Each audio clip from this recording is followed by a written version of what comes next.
Hello and welcome back to the Book Marketing Tips and Author Success Podcast. We're really excited about the show. I know we say this all the time. I'm sorry, but we're excited about all the shows, but we're really excited about this one.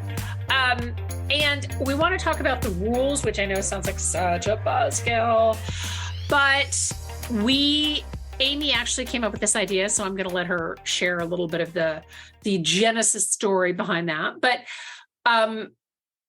the rules are there for a reason.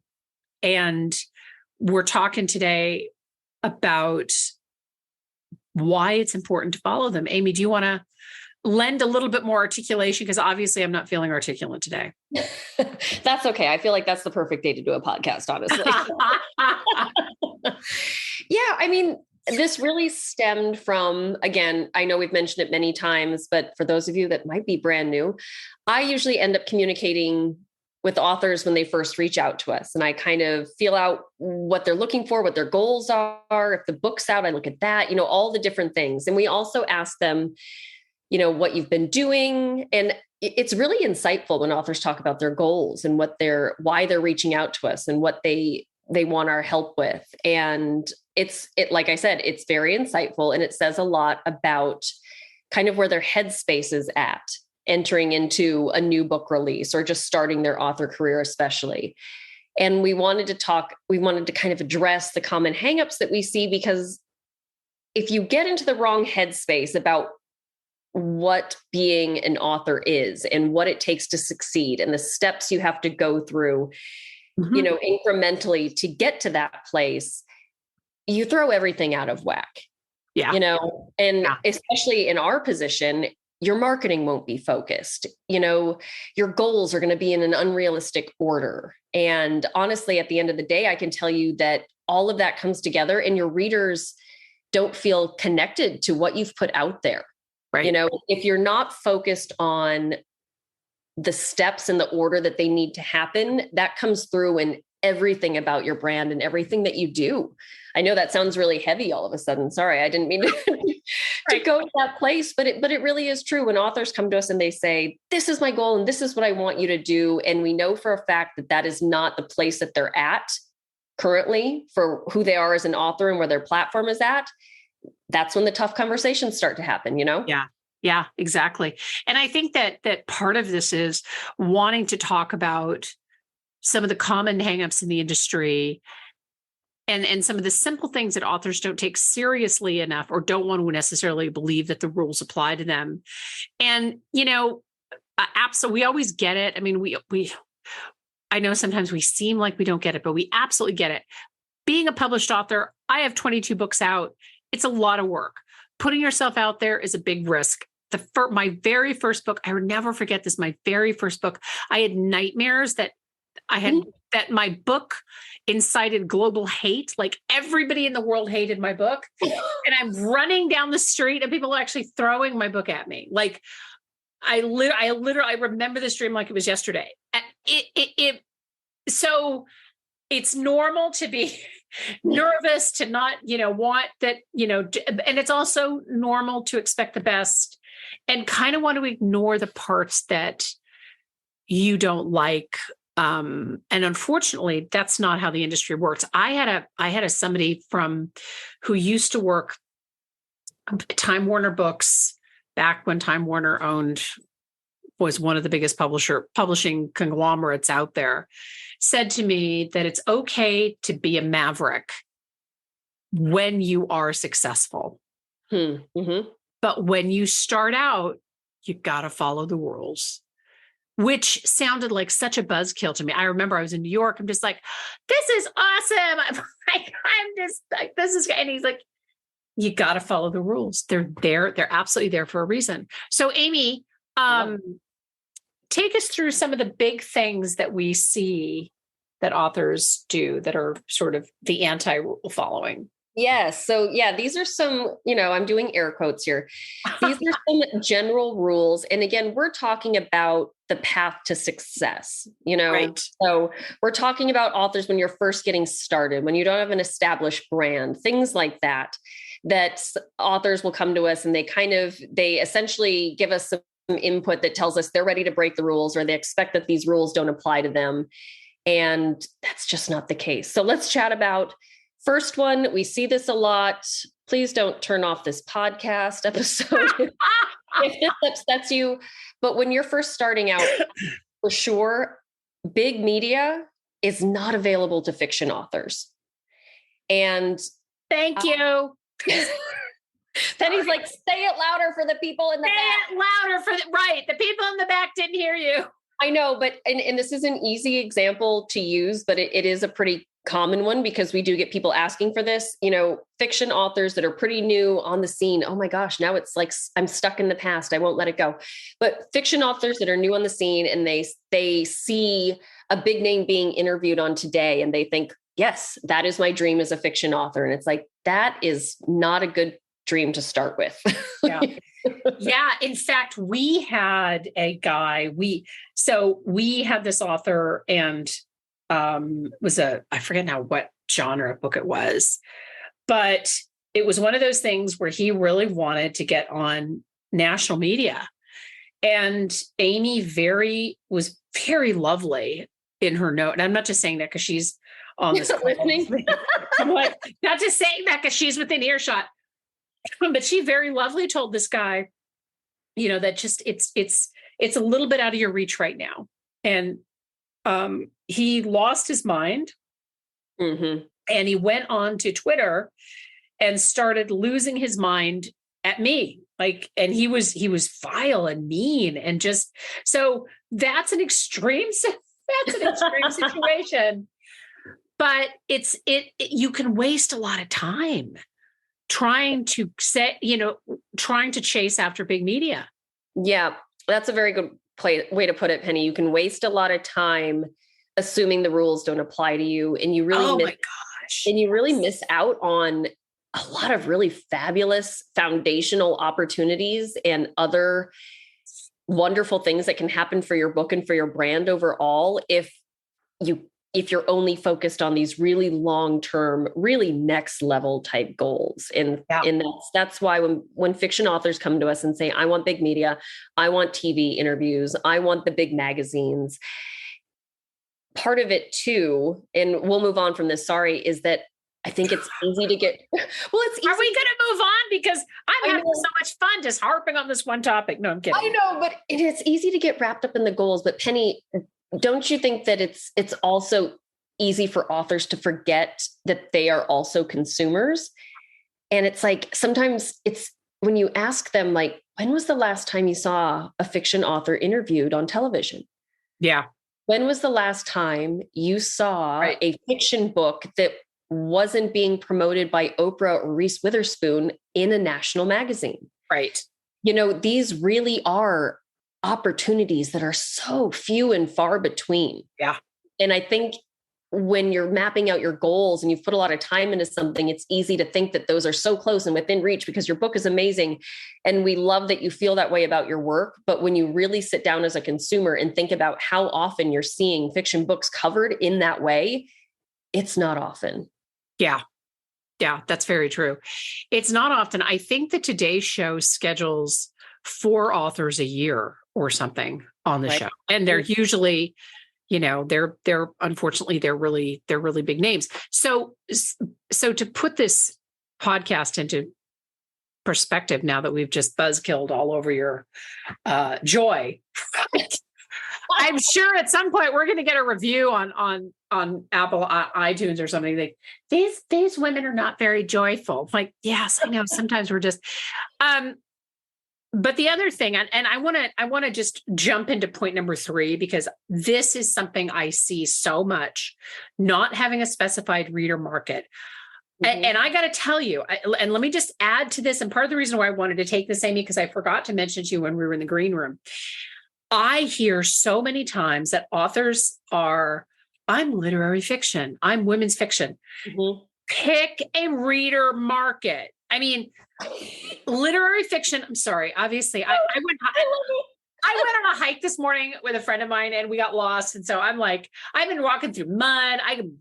She's just happy to be alive right now. Honestly. I'm just happy to be alive, people. Woo! But seriously, and I have nothing against women's fiction. I have nothing against literary fiction, but are you sure that that's where your book belongs? Because one of the things that I found in calls that I've done, I think in the last 3 months in particular, is that authors are using that genre as a placeholder. Like, Yeah. I don't really know where it belongs, so I'm just going to put it here. Really? Right. Yeah. I mean, I'm sorry. I know I'm getting totally out of, No, but again, Penny, I think you're totally right, because authors, hopefully, are also readers. And again, not all literary fiction is the same. Yeah. Not all women's fiction is the same. And I think there are very few readers out there that'll just like, oh, it's women's fiction, I'm sure I'll love it. It's like, no, they have other questions about the storyline and you know what I mean? There are so many other nuances that somebody wants to know about before they decide that that book is actually right for them. And I think most authors as readers would say the same thing. And again, but that headspace where it's your product and it's your baby and you get caught up in, you know what I mean? You get those blinders on where you forget to be a consumer as well and be objective. But yeah, nobody reads all women's fiction. Nobody reads all literary fiction. And if that's the kind of people you're going after, you're really going after very few readers. Yeah. Yeah. So you really got to be careful getting caught in that, you know, and if your book, listen, we're going to get emails from people like, my book is literary fiction. Absolutely. But make darn sure when you're releasing this book, that's actually really where it belongs, because it's a big enough deal that we mentioned it on the podcast. We're not just here to because we have nothing else to do. No, I mean, and even when we have these ranting episodes, it's honestly because we know that these are obstacles to real success. When do we have ranting episodes? Come on, Amy. Have you not? I think this one qualifies. I definitely think this one qualifies. But all right. Truly, so what? We have no skin in the game in that regard. You know what I mean? Like, so we just know that these are the kind of things that keep authors from actually hitting those, milestones of real success and getting to the bigger areas. We just, it happens. And we don't like seeing that because it frustrates us too. The other one I want to touch on, I won't harp on it for as long as the fiction one. Sorry, fiction people. But nonfiction authors, the big media element, that also applies to you if you don't have a platform to support the fact that you are a really strong thought leader and that you are somebody to be listened to.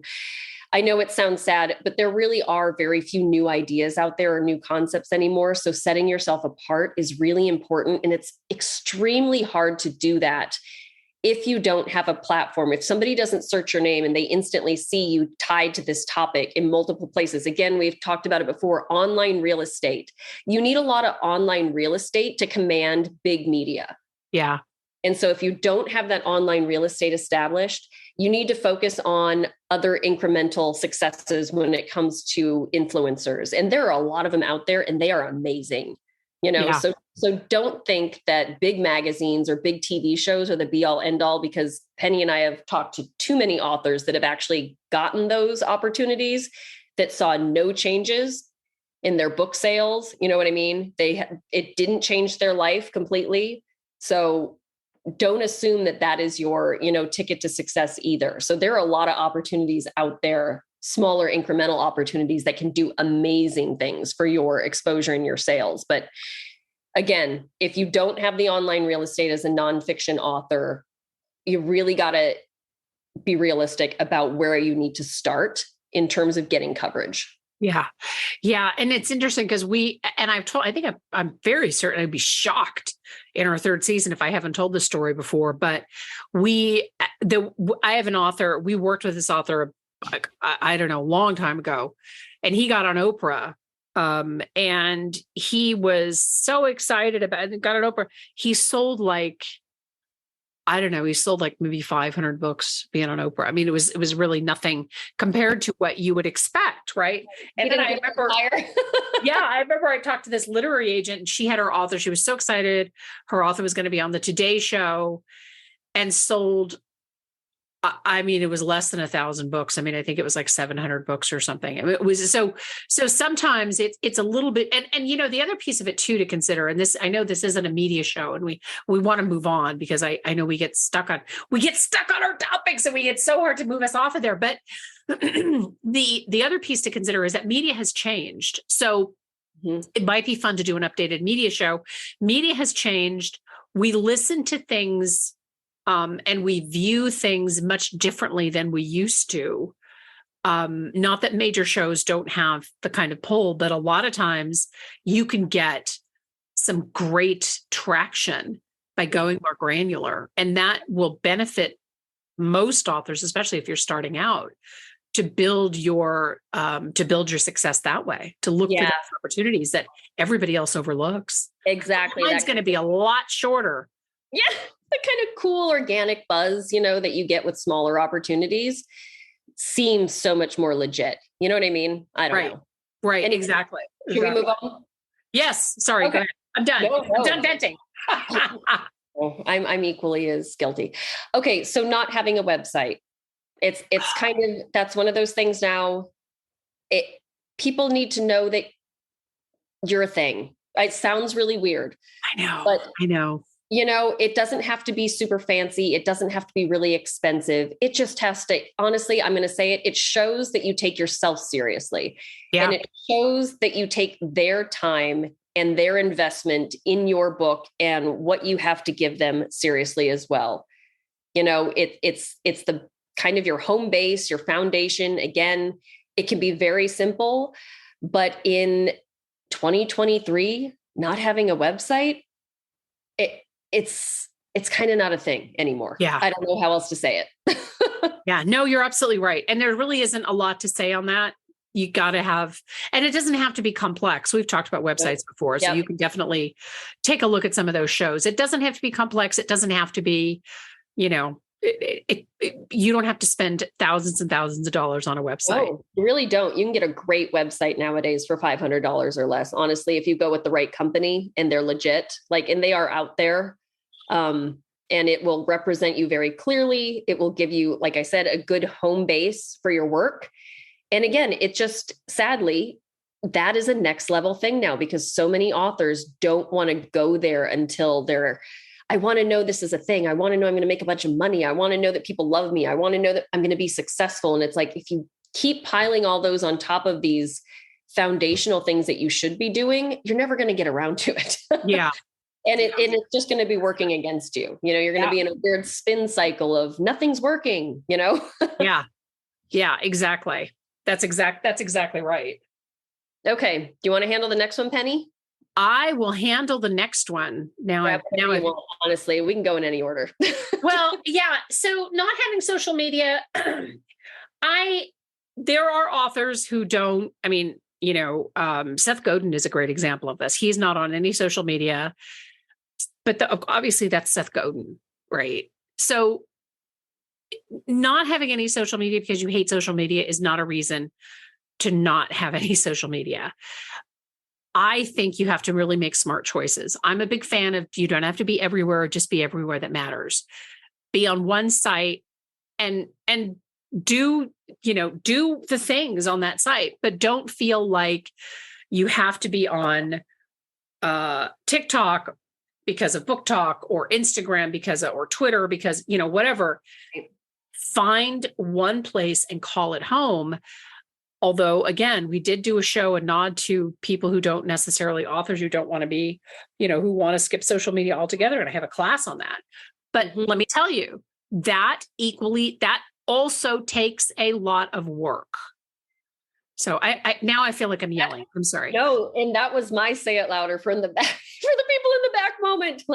It is not an easy loophole. Skipping social can actually end up meaning you have to do more. Yes. It's just a choice you're making, Yes. Absolutely. That is 10,000% accurate.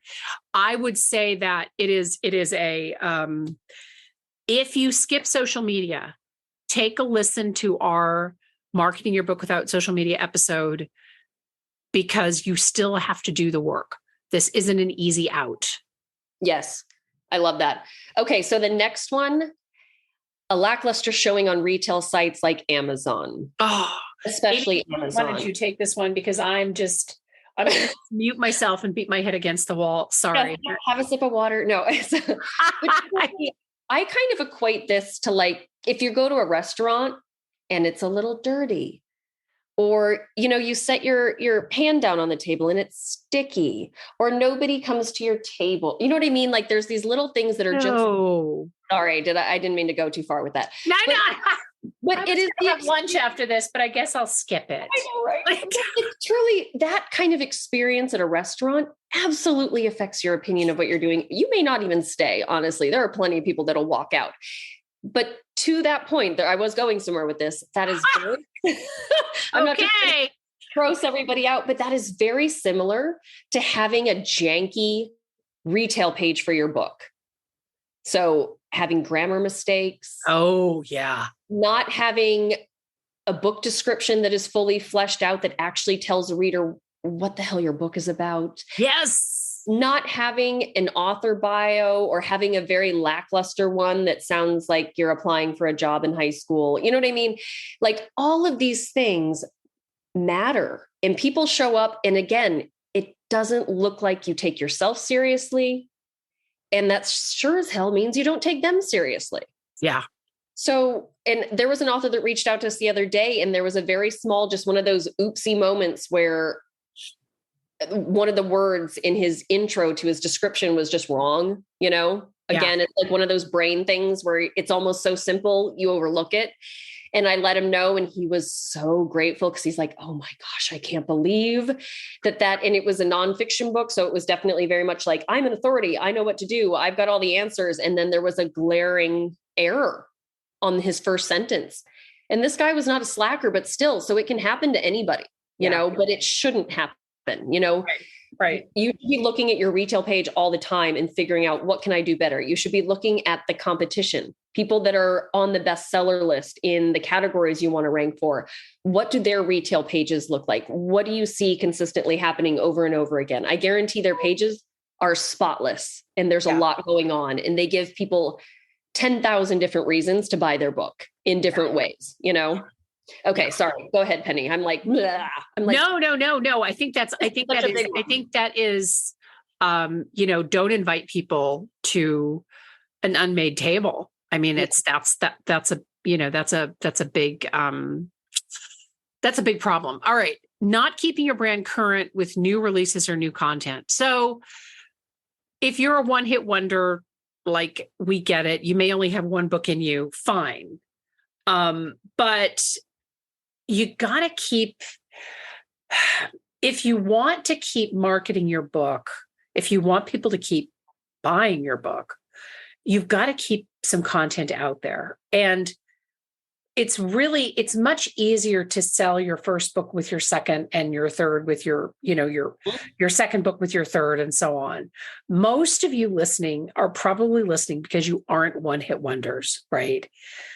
A lot of times what happens is that you release the book, you throw all your energy into it, and you feel like nothing much is happening, and you get discouraged.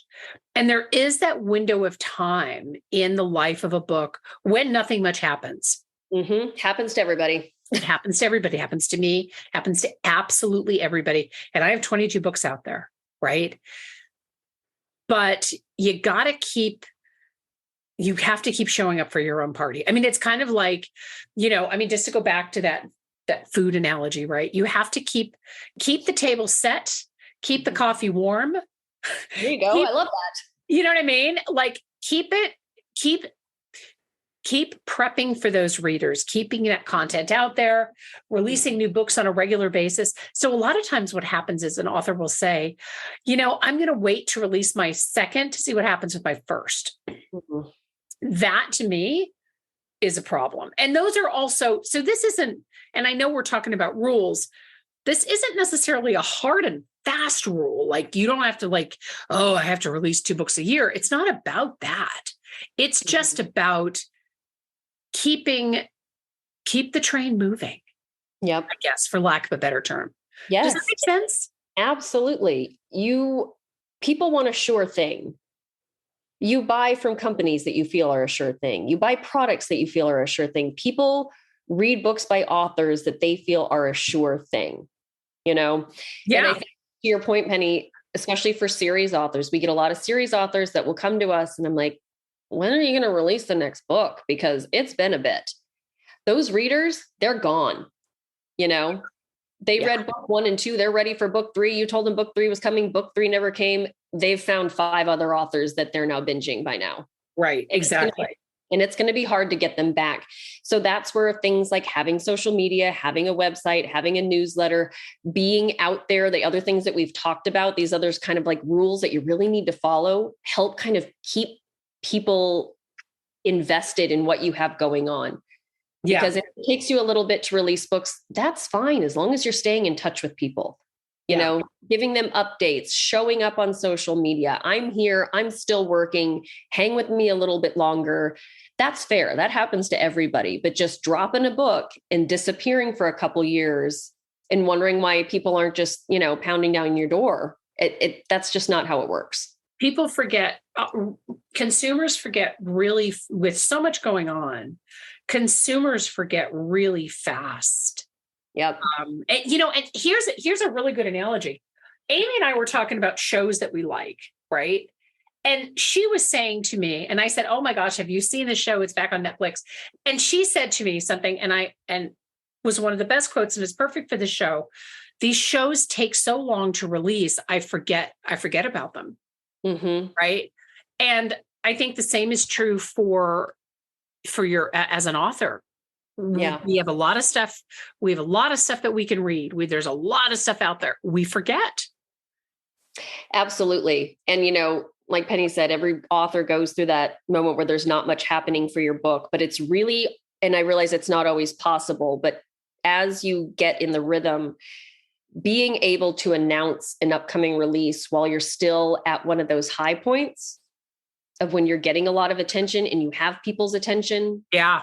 And you're selling books and people are listening to you and coming out and saying, I have a new book coming out this spring, or I have a new book coming out this fall. That is the sweet spot. Yep. When you already have their attention, because once you kind of hit one of those low points, getting back up that hill is really hard, even with a new book, so just keep that in mind. It's every new book is a new opportunity, but just kind of keep those ideas in mind when you're figuring out, like, how often can I release a new book and what can I do in between releases to keep the momentum going, know? Yeah. And I feel like this last point, Penny, we kind of already said this a million ways already, but the rule you can't break is not treating this like you're running a business. Thank you. I'm glad you saved the biggest rule for last, because that was, Yeah, and again, I think we've given so many examples of why this is very much like running a business, the planning, the coordinating, the strategy, the long-term thinking, it's not just about one product. It's about everything that you put out there. It really is. It is like running a business. You can have a lot of fun doing it, but you got to be in the right headspace. Yep. You have to be realistic about what it takes, and you have to take those challenges with, again, a positive attitude, at least most of the time, not all the time. Toxic positivity is real. Like of that toxic positivity. Oh my gosh. That's but truly, like, you really have to look at this, like, I'm running a business and I want to see it succeed. Like, and this is why those of you that have made it this long in this show and that listen to the podcast regularly, y'all have it, you're doing all the right things. Yeah. Yeah, absolutely. I love that. I love that we finally did a show on this topic, because I definitely think it was necessary. And it's not really, remember, this is not about killing your buzz. We have shows on how to make the most of every single achievement, but it's really, it's important to stay in your lane. We all we celebrate the rule breakers. We celebrate the mavericks, but at some point, even the mavericks and the rule breakers followed the rules, right? Mm-hmm. And it's a waste of your time. And frankly, it's a waste of your money. And believe me, when I tell you, there are people, notice how my voice just goes up because I get so annoyed at this. There are people out there who will take your money and say that they are pitching you to national television. And maybe they will, knowing full well that you don't have a snowball's chance in HE double hockey sticks of getting on the Today Show or Good Morning America or whatever it is, right? Thank you. Because it is just, these are, maybe we should have called this show The Time Wasters, because the money wasters, the money wasters, the time waster. Yeah, absolutely. I love that though, Penny. Thank you for saying that, because that's another reason we get so worked up about this, is because there's too many people. There's a lot of people in the industry that will absolutely take your money because your dream is to be on television. And they know, like you said, Penny, they know that will never happen, but they're happy to cash that check. Yeah. And I'll tell you something, and I just want to bring this up. I'm not going to name names, although, I'd love to name names. We need to do a podcast where we name names. No, I'm kidding. I know, right? Yeah, we'd be out of business. We'll wait till retirement to do that. Like the swan song. Right. That would be our swan song episode. Hey, we're retiring tomorrow. So this is all the things. I talked to an author who shall remain nameless about a publisher that they're working with, and the publisher sold them $16,000. I have to take a breath before I say this. $16,000 of what is basically crap, things that will never benefit the author in any form ever. $16,000 literally down the drain with just. And that's the thing that really fires us up. It's like you're selling these, you're selling these fake dreams. And that to me is, it's bad. It's really, really bad. And the problem is that authors sometimes don't know. It's not that they're naive. Sometimes you just don't know, because the industry is confusing and you don't really know who to ask questions or where to ask questions. So, right. And if you say, I want to be on national television, you have somebody going, oh yeah, we can work on that. Here's the bill. It's like, right. Okay, well, I guess that's a thing. And then that's why so many authors believe it's a thing. Right. Exactly. Just because somebody hands you a bill doesn't necessarily mean that they can, dish up what they promised. Notice all the food analogies. It must be close to lunchtime here in California. I'm just saying. Exactly. It can always be lunchtime. It can always be lunchtime. Thank you so much for tuning in. We hope that this particular show in particular was helpful. We love your feedback. We love your show ideas. Send those over to us, info@amarketingexpert.com. And please post a review wherever you listen to podcasts. We'll see you next time. Bye-bye.